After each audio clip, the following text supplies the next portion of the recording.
Welcome back to another chat about another movie on the Stay Gold channel. Today, we're going to talk about a little movie called Bullet Train. You probably saw this ad in every movie you went to theaters to see. You probably saw it even when you didn't go to the movie theaters. You probably heard about it because it was advertised to no end. Yeah. But it actually lived up to its hype. Yeah. Directed by David Leitch, by the way. But yeah, I enjoyed it. What do you think? I think that I don't know the ads. I know when we went to go see it, Sarah was like, "Ah, I don't really want to see it anymore because I've seen the ads so many times." But Mm-hmm. and I kind of felt the same way. But after seeing it, I liked it. What do Yeah. you think?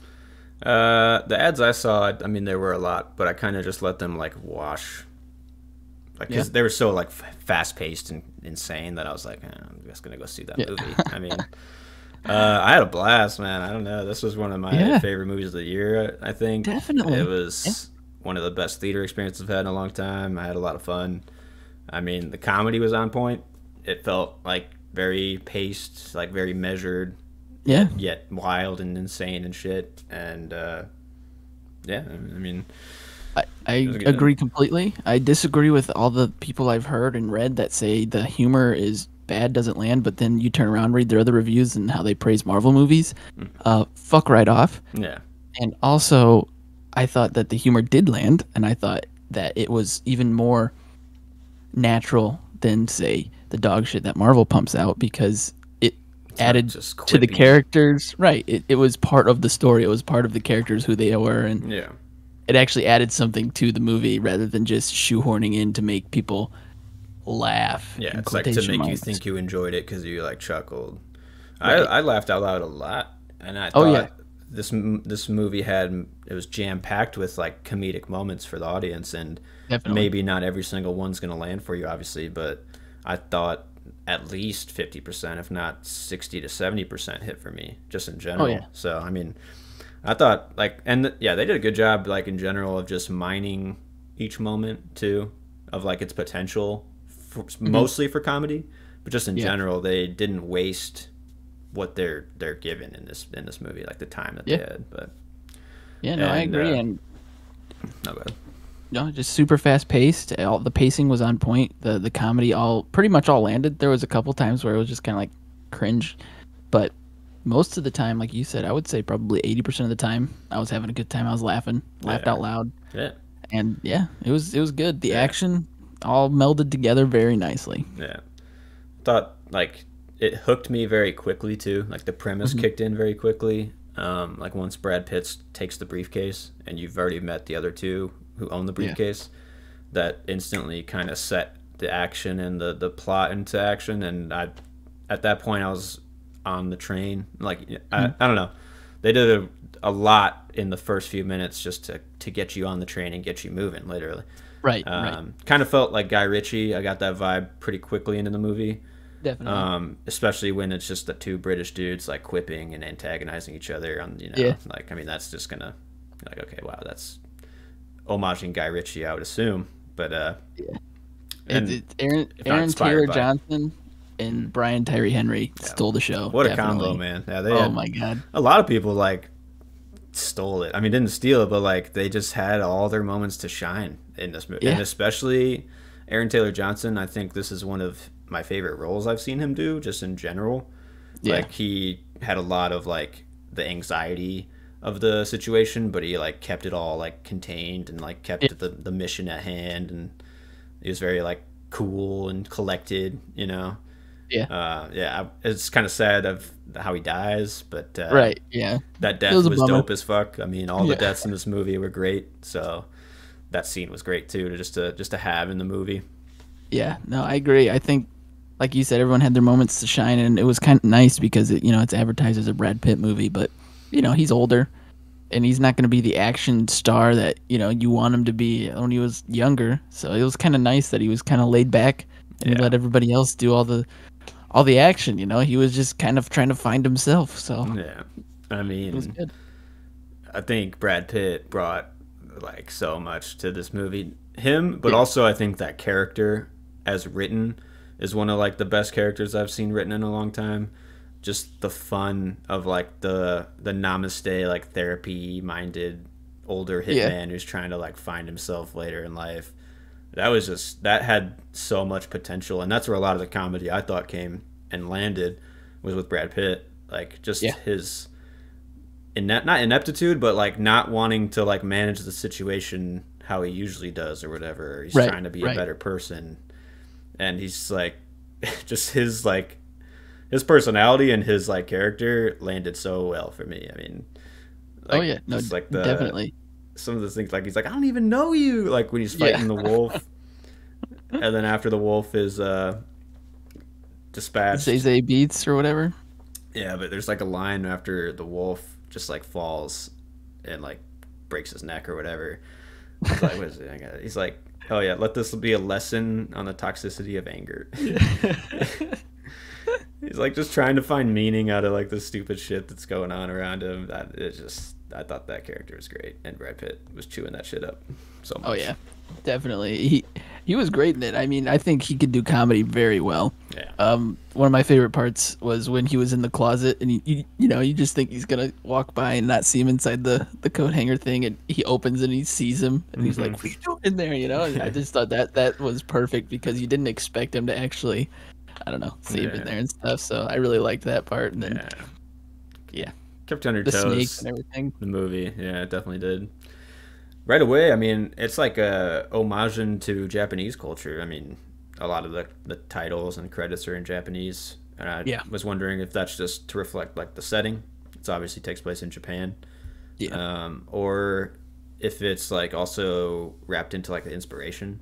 Because to me, this movie felt like an anime. You know, like it had those like character pops, like the titles, and like it was so fast paced and so Yeah. like crossing of storylines. It felt anime-ish to me. So maybe it was just like homaging to kind of the things that they were trying to tell. Maybe it was just the Yeah. setting. I actually, so this is it's a Japanese book, I believe. That too, yeah. And I didn't realize it I was guess based on it's a a more book. serious book, and when David Leitch and Brad Pitt got it, they like talked about making it more lighthearted and comedic. So I can I wonder see what that. the book's like, in Yeah. terms of Just a bunch of hitmen on a train going one way, Yeah. probably. Yeah. But so I was wondering about the book it was based on when I saw that at the end because I had no idea. yeah, yeah. They probably took a lot of liberties, I would assume. I think it worked. So No, I'm actually, alright that's with great. it. Yeah, but it was like obviously then homaging the Japanese if that's the book who wrote it. But there was also like a bunch of other culture like clash in it that made it feel super fresh to me. You got like Spanish, Russian, Japanese, like Yeah. British people. You know what I'm saying? Like it's just like it felt like a lot of different stuff coming together, and that's what was happening in the plot too. Like Yeah. different storylines were converging and like coming into different like times with people. I just thought that was like it made the movie feel fresh for everyone in the world who wanted to see it. Obviously, Yeah.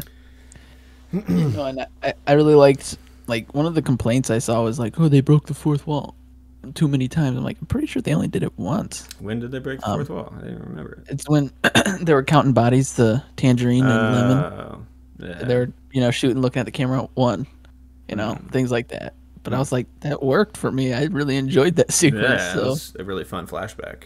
Yeah. I didn't even really notice the fourth wall of it all. I kind of Yeah. just noticed it as like a fun. that was flashback. really the only time, unless I didn't notice the others, but Yeah. it felt fine to me. But I don't know.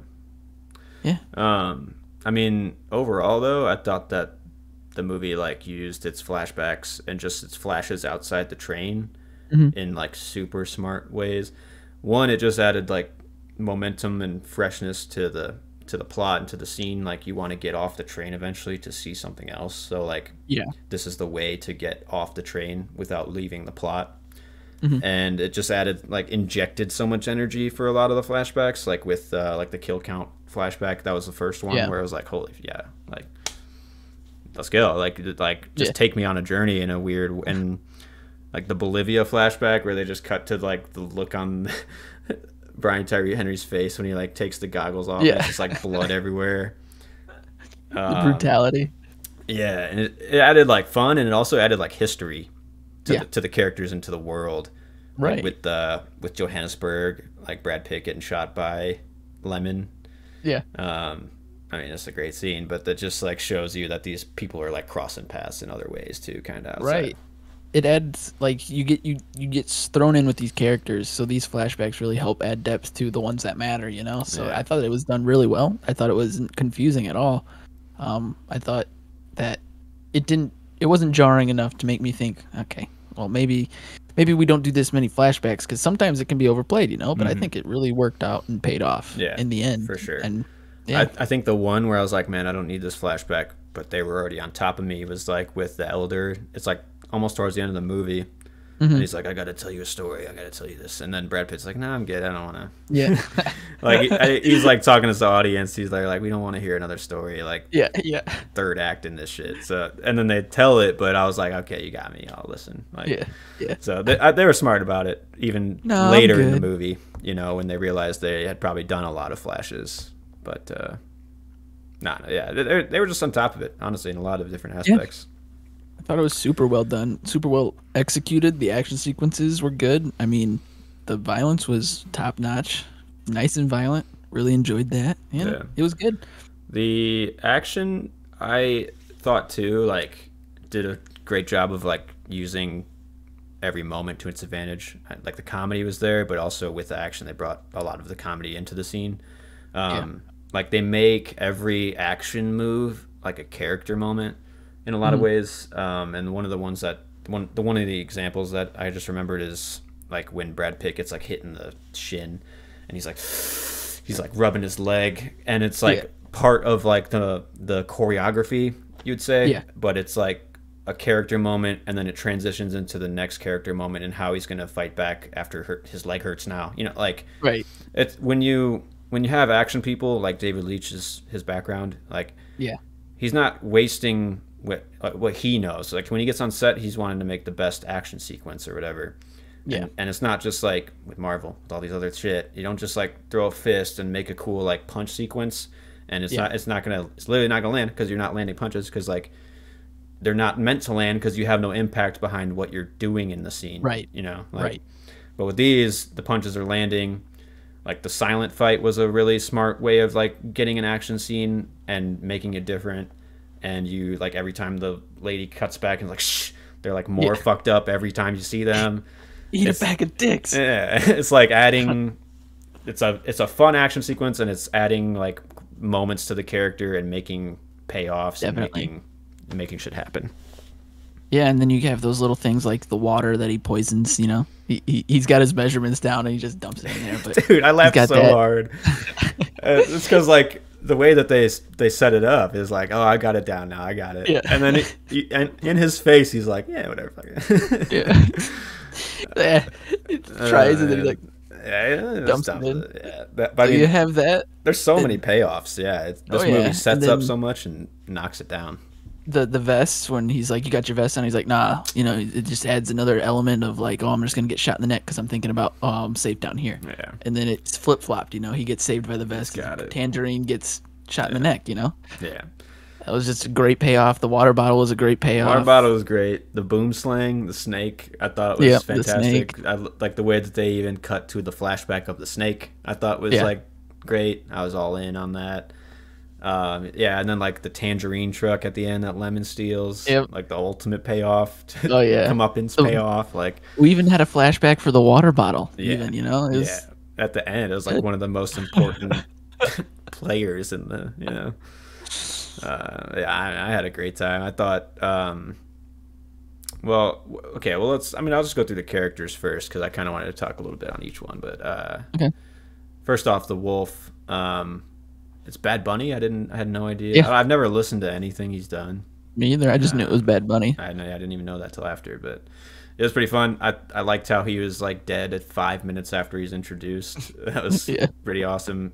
He's a super badass. Yeah, the fucking insane like music flashback he gets where he's like butchering people or whatever. But like, Yeah. I don't know. The movie did a good job of like, 'cause to me it's like, oh wow, they introduced the wolf. He's gonna be like on this train for the rest of the movie, man. Like this is gonna like. Oh, he was. Well, he was yeah, I guess he sleeping. was. Yeah. But just the way that it is like managing my expectations in a fun way, like these days, Yeah. and it's like Some players are going to stick around, some are going to be gone in the next scene, but you don't know which ones are which. So, thought that was really good. Logan Lerman, I had no idea that was the son. You know who Lerman is? No, I don't. Have you seen Percy Jackson? Oh, that's that kid? Yeah, he's Percy. Never seen Percy Jackson, but He's in I some know other who stuff. you're talking about. Fury. He's in Fury, right? Yeah. Perks of Being a Wallflower? Yeah. That's him? I did. Holy shit. I saw his name in the credits and I was like, what the fuck? Who was he? No way. And I guess he was like the son that gets killed early in the movie, I would assume. With but the Venom, right? the Venom, yeah. The right. bloody eyes? Yeah. Oh, wow. Yeah. Shit. I did not recognize No him. idea. Yeah, same here. But that was. Granted, I didn't recognize Aaron Taylor Johnson either. Really? Yeah, like in the trailers, I didn't. But then when I looked at the cast, I was like, holy shit. That's who that is? Oh, yeah. but- Yeah, Zazie Beetz. I mean, and you see the person in the costume, you're like, that's got to be somebody, man. That's like that's a key player. And then her Give reveal. it to me. Yeah, she was like some psychotic, like just calling people bitch. Like, Yeah. I thought she was fun, and she's the one that's like dead soon after you meet her or whatever. But just her death scene too with Brad Pitt being like, like you need anything, like you want a blanket, like he's just watching her like slowly die. You just feel so bad. That's just so good. But yeah, and then what did you think about Sandy B? Sandra Bullock. Sandy B. Oh, I thought it was fine. I mean, have you seen Lost City? No, I haven't yet, actually. So how it worked was like Brad Pitt kind of like got her to do this film with him. Or filming next door or whatever. So like the Lost City, she was like, hey, you want to do a cameo in the Lost City? And Brad Pitt steals that movie completely. Oh yeah. But he's so funny in that movie, and so yeah, it was kind of cool how they like helped each other out and just did a fun little movies together. So yeah, but yeah, no, I thought she was good in it. Yeah, I think she looks good still. I had no idea after I watched Lost City, and I was like, she's not that much older than Channing Tatum. She's that much older than Channing Tatum. She's like 20 years older. Damn. Yeah. Yeah. Yeah, she was good on the phone. I was like wondering if we would ever see her, and it paid off in the end, I guess. But with her nice car. Yeah, it's kind of funny. Like, basically, Brad Pitt's just like this man child, and she just has to like manage him through all his emotions and shit, like on the job. This is a movie I would like to see a sequel to. You know, like I would definitely go back to this world. Definitely. Kind of sucks like Aaron Taylor Johnson's dead for that sequel. But if we could just get a lemon and tangerine movie, shit, I'm in for that. Prequel, I'd be down for that too. Yeah, what'd you think about the cameos too in this movie? Channing Tatum. Yeah, it was pretty silly. I enjoyed it. Okay, so I have been on Team Channing Tatum since I saw him in Step Up way back when. Wow. So I think he kills it in like Magic Mike, Dog. I don't know if you saw that one that came out early this year. Yeah. Super good. I think good. I don't know. I think he's got chops. I really like 21 Jump Street is hilarious. That's one of my favorite comedies. So for sure. So smart. So I've been Team Channing Tatum, and he really pulls off the comedy in this one about how he is that sex stuff. Yeah. It's like, God, that's a good walk or something like that. I like how he can like laugh at himself. He plays silly pretty well. Definitely. He can ham it up a little bit, just not too much though. Right. Yeah, then Ryan Reynolds, that one was just totally fucking random, dude. He was the prick. He's Carver. Of course he was the prick. Yeah. And it's great that Brad Pitt the whole time is just mistaken for Carver. Yeah. He's the one that wasn't even supposed to be on the train. But that kind of brings it to like obviously the big theme of the movie for me was like luck. Bad luck, good fate. luck. Yeah, fate. I mean, that to me, I mean, I want to explore the like theme of luck in one of my own like other things like when they were writing where it's like somebody just kind of has it on their side a little bit and the other person might not, you know, like something like that, and maybe it'll cross over or whatever. But I just found that no, go ahead. That's the perfect theme to any movie, honestly. Wrong place, wrong time, fate, all that stuff. I mean, look at some of the greatest movies are pretty much that theme, you know. I mean, Pulp Fiction's a huge one of fate, I guess, or luck, or wrong place, wrong time, and it's true. I don't know. So I'm on board for any theme like that, to be honest. Yeah. This one like works so perfectly for me though too, because it's, I mean, luck is like the perfect theme for a train full of assassins. Yeah. Like, like somebody's gonna come out on top there, you know, like, um, and just like having Brad Pitt be like the embodiment of bad luck, and then having like Right. the Prince be the embodiment of like good luck or like super Yeah. confident luck. I thought that was just fun to me to watch them like go around in their own like avenues and then cross over. Like it's like so perfect to me. Like with Brad Pitt, he gets the case. He's like about to get off the train. That's all he wants to do is get off the train. He's like smiling as like it's pulling up, and then like the wolf is just standing there. And just because like Brad Pitt's on the bad luck end of it and the wolf is on the good luck end of it, like they cross Right. over, and he just gets like punched in the face. Like it's like his joy is just all like drained in the moment. And I don't know. I had a lot of fun with that theme throughout. And then it turns out like the White Death is kind of responsible for all of them coming. Oh yeah, that was a good payoff. I liked it. At first, I was like, does it cheapen how random it all is happening and how lucky it all could be? But it makes like he's the ultimate like through line of fate for these people. Yeah. Like they're weaving around on the timeline or whatever Right. that he created. And Like yeah, so it was cool. And I mean, he's death, so it's kind of like, I don't know. the That's the ultimate train they're heading towards. So yeah, end of the line. I don't know. Yeah. Did So- I mean, first off though, as far as like great character moments go to, like the White Death, like just slinging the revolver and then like Oh God. Russian rouletting himself before he like, bro, that's one of the most badass things you could ever do for a villain. Like In the rain. yeah, Shit. it's so insane and so like, wow, like is he really that crazy? But like, Yeah. so badass. Like that just Oh yeah. That's that was one like bad so motherfucker. dope. Yeah, that was a great little touch for your like ultimate death villain type of guy who's Yeah. just psychotically a murderer. Like that was great. I don't know. I had fun I with that. agree. And the way it pays off towards the end with the elder, he's like doing it with him. Like it's like Yeah. one of us is gonna die. We'll see which one, you know, type of thing. Great. Yeah. Fucking sweet. And Michael Shannon did not Great. expect that. Yeah. Did not expect that. Yeah. So. That was good. I mean, Michael Shannon's great in any role. So Oh yeah, definitely. what'd you think of all the Thomas the Tank Engine references? Okay, so actually, funny story. One of my good buddies, he I think it was his freshman year or was his junior year. He sat down and binged Thomas the Tank Engine. Don't ask why. What? Yeah, what? I don't know why he did it, but Was it a every childhood time- thing for him? Or I don't know. I've never asked. I was just kind of like, oh, what? Okay, Thomas cool, man. I again. guess. Cool. But it was just every time he brought up, and he would correct people on Thomas the Tank, and my train friend has engine. done that to us, Yeah. you know, and he's kind of like, no, it's a tank engine, Thomas the Tank Engine, and I was just like, this reminds me of my friend the whole time. So I really liked it. It cracked me up when he's a fucking diesel. Yeah. It's good. It was good. If not maybe just a little too over referenced. I honestly didn't really mind though, just because it was that character's central Yeah. like way of understanding life, you know? Right.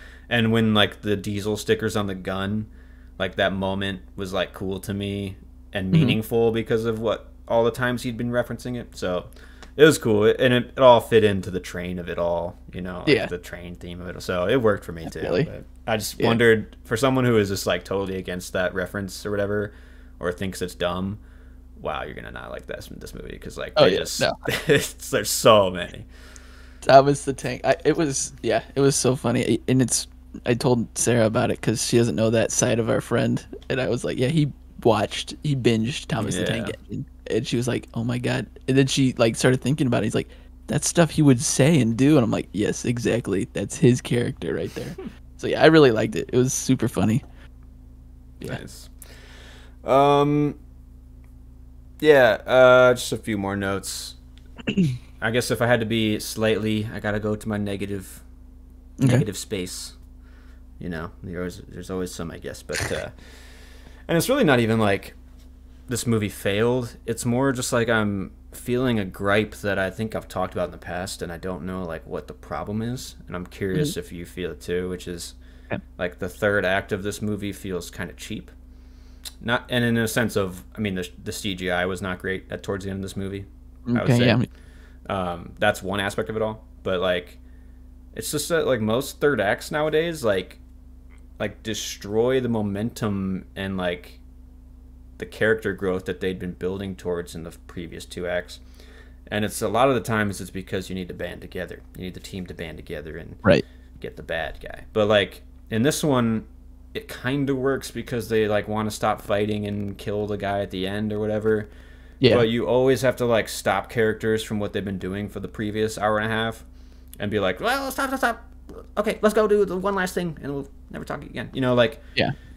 and like I understand like why you need to do this in like a story sense, but at the same time, I've felt in probably hundreds of movies that like the third act of it is not as compelling and not as like cohesive to the story as like the rest of what they've already told.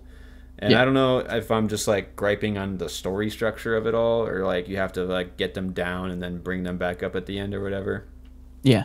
No, I see where you're getting at, and I agree that I think comedies struggle a lot with this because, you're doing first two acts are just nonstop comedy, and then at the third act you have to kind of get serious and tone it down, and then you leave the theater. Yeah, and you leave the theater and you're just kind of like, okay, that was funny, but it slowed down, so you lost that momentum. And I think one movie that pulls it off perfectly in terms of being a comedy and tying in, like slowing down on the third act, was The Hangover.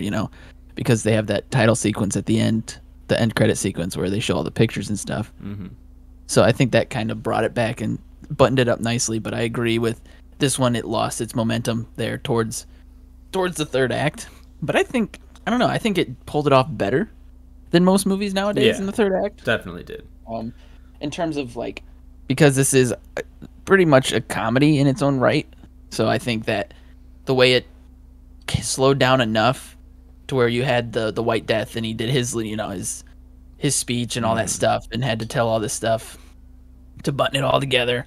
Yeah, it kind of bogged it down just a little bit, but I think there was just enough comedy and stuff with his henchmen and happenings inside the train that it paid off a lot better than most. But I definitely understand what you're getting at with that third act really kind of bogging it down with the trying to do the payoff. I get you.